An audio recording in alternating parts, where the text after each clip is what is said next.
Most analyses, whether they're spatial or not, start by asking questions or querying the data. By working spatially, we have another component. We immediately map and visualize our data, and that immediately gives us access to information or insights that might not have been so evident if we hadn't been working spatially. Let's look at an example. Imagine you've been tasked with analysing the cell phone coverage to see whether there's any exposure on the nearby populations. You're going to need to gather data that shows the locations of the cell phone towers and also the power of the cell phone towers, or the ERP. That's probably about all you need. The first thing you're going to want to do though is to check that you have your data and it's all present and correct. You're going to want to check to see if there are in fact any missing towers within the data set that you have. So if you're not working spatially, you're working with a spreadsheet or a table of data, how would you actually go about doing that? Well, you could look through, you could see whether there were any missing data, any zeros, any null values in your data set. What if you think that some of the cell phone towers are missing? You could sort on the field to see if you had a unique identifier, for example. You could to see whether any one of those unique identifiers was actually missing within your data. But what if they actually had been decommissioned? So some of those unique identifiers should be missing, they shouldn't be in there. Then it gets a little bit difficult to pick out if there is in fact missing data. But working spatially, things are very different. When we work in a GIS, we're going to map that data.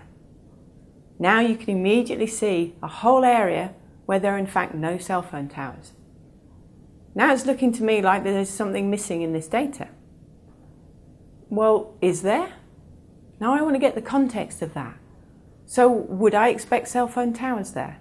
Well, I'd expect there to be towers where there's population. So maybe you want to go out and find some population data.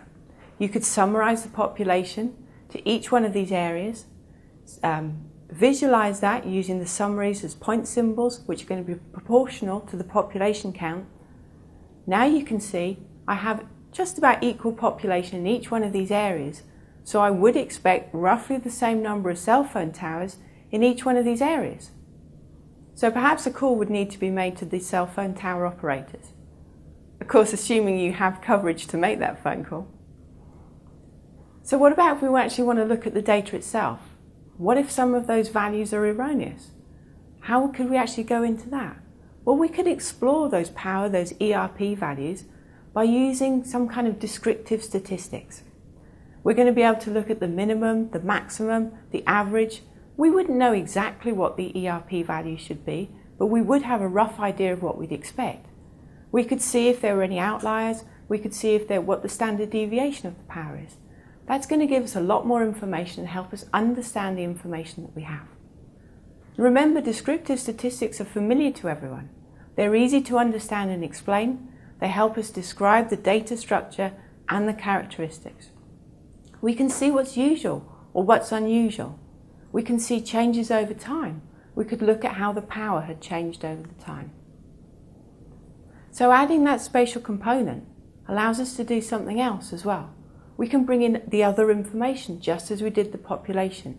That gives us context that we can start to interpret what we're seeing of our data.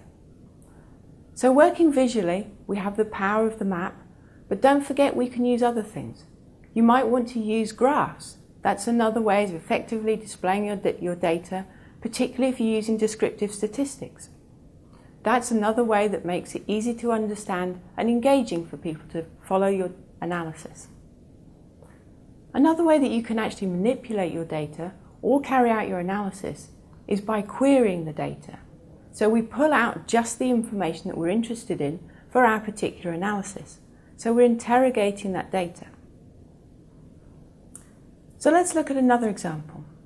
What if we wanted to see if we could replant some trees? So for example, the monkey puggle tree, which is the national tree of Chile, is actually reducing. So where could we replant those trees so that we can actually have more of the national trees come back? Well, we want to identify those areas where it's best suited. Well, we know that it has to have an elevation over 1,000 meters. We know it likes volcanic soils and it doesn't like freezing temperatures. Well, that's 3 pieces of information. If I had layers that showed my elevation, my temperature, and my soil type, I could query that data, filter out where only that information exists, and then I could pick out the areas instantly where replanting of the monkey puzzle tree would be a good idea. The term query is actually adopted from database systems. It's a query language that's used to retrieve and access the information from the database. So we actually need to specify the properties that we're interested in. So in that example, we need to find where the elevation is greater than 1,000 meters. So let's look at another example. What if we wanted to find out where the year's graffiti was in Manhattan? Well, I'd start by asking for the precincts, where the name is Manhattan, where the crime type is graffiti, and where it's the current year. So querying the data in this way is a very simple and effective way of doing it, but it does require that we have knowledge of our data. So I would have to know that there was precinct information and that my crime type was actually divided out in there, and I could pull out where the crime type was equal to graffiti. So it requires that we understand how we've stored our data.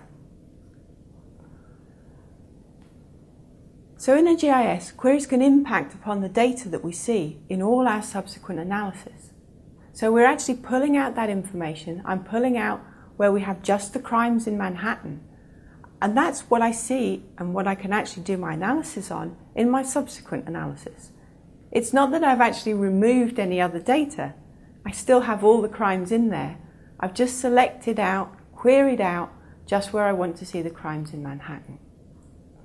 The display also reflects that query, that filter that you've put on your data. So you only see those crimes in Manhattan.